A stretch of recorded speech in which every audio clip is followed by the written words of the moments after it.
आता पाहूया 36 जिल्हे 50 बातम्या।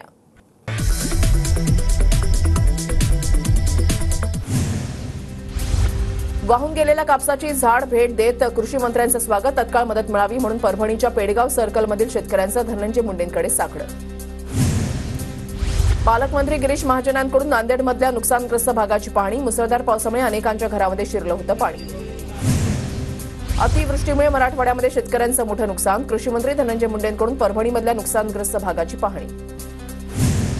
पीक नुकसानीचे पंचनामे होणार नाही, सरसकट भरपाई मिळेल। कृषी मंत्री धनंजय मुंडेंची घोषणा।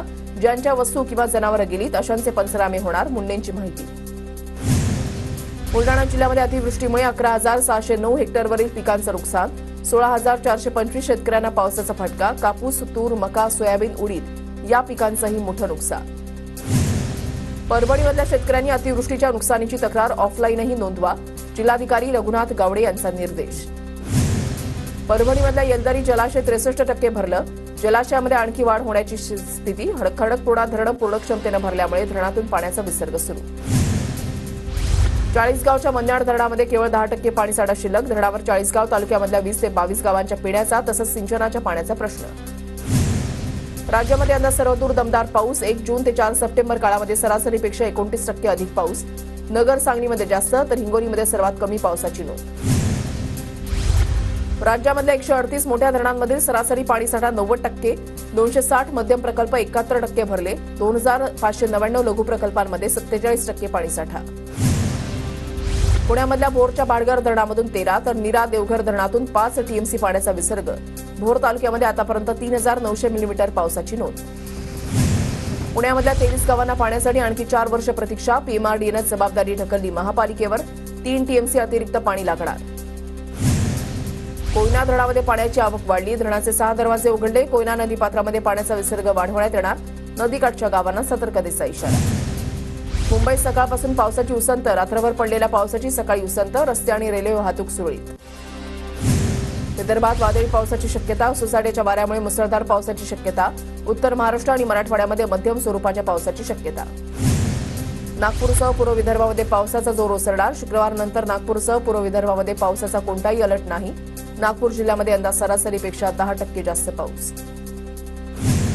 नागपुरातील मेयो रुग्णालयामधील डॉक्टरांनाही डेंग्यू चिकनगुनियाची लागण। खासगी व्यक्तीकडून परिसरात फॉगिंग मशीनची व्यवस्था।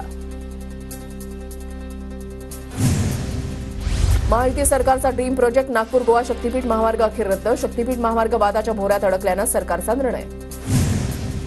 ठाण्यामधल्या माजीवाडा जंक्शन ब्रिज परिसरामध्ये प्रचंड वाहतूक कोंडी। ठाणे ते घोडबंदर मार्गावर वाहनांच्या लांबच लांब रांगा। मेट्रोचं काम सुरू असल्यानं वाहतूक कोंडी, प्रवाशांचे हाल। मुंबई गोवा महामार्गावरील कशेडीमधील बोगद्याची दुसरी लेन आजपासून वाहतुकीसाठी खुली होणार। 2 स्वतंत्र लेन सुरू होत असल्यामुळे या मार्गावरून प्रवास करणं सोयीचं होणार। गणपतीसाठी कोकणात जाणाऱ्या चाकरमान्यांना मोठा दिलासा। गणेशोत्सवात कोकणात जाणाऱ्या वाहनांसाठी सरकारकडून टोल माफीची घोषणा। 5 सप्टेंबर ते 19 सप्टेंबर दरम्यान टोल माफी। गणेशोत्सवानिमित्त वाहतूक कोंडी टाळण्यासाठी पुणे शहरामध्ये जड वाहनांना बंदी तर वाहतूक कोंडी टाळण्यासाठी सहकार्य करा, पोलिसांचं आवाहन। गणेशोत्सवानिमित्त भाजप नेते संजय उपाध्याय यांनी 50 बसेस कोकणामध्ये पाठवल्या। कोकणवासी बांधवांना गणेशोत्सवाच्या निमित्तानं 50 लाल परींची व्यवस्था। बडोदा जेएनपीटी मार्गावरील बदलापूर पनवेल या 4.25 किलोमीटरच्या बोगद्याचं काम पूर्ण। बदलापूर आणि नवी मुंबईला एक नवीन कनेक्टिव्हिटी मिळणार। नागपुरात 100 हेक्टरमध्ये उभारणार भव्य फिल्म सिटी। मुंबई पुण्यासह नागपुरातही भव्य फिल्म सिटी उभारण्याच्या मंत्री सुधीर मुनगंटीवार यांच्या सूचना। विदर्भातील कलाकारांना मिळणार प्रोत्साहन। चाळीसगावच्या एकदंत गणेशोत्सव समितीकडून साकारली जाते अयोध्येमधील राम मंदिराची प्रतिकृती। 6000 थर्माकोलपासून राम मंदिराची प्रतिकृती। पुण्यामध्ये राजाराम मंडळानं उभारलेल्या देखाव्यावर शिरोमणी गुरुद्वारा प्रबंधक समितीचा आक्षेप। गोल्डन टेम्पलच्या देखाव्यामुळे शीख समाजाच्या भावना दुखावत असल्याची तक्रार। गणेशोत्सवाच्या पार्श्वभूमीवर नरसापूरच्या राजगड पोलिसांची डीजे चालक आणि गणेश मंडळांसोबत बैठक। शासनानं घालून दिलेले सर्व नियम पाळण्याच्या पोलिसांकडून डीजे चालकांना सूचना। पुण्यामधल्या ज्योतिप्रसाद शाळेमध्ये शाडू मातीच्या गणेश मूर्ती बनवण्याची कार्यशाळा। कार्यशाळेमध्ये दौंडमधील 33 विद्यार्थ्यांचा सहभाग।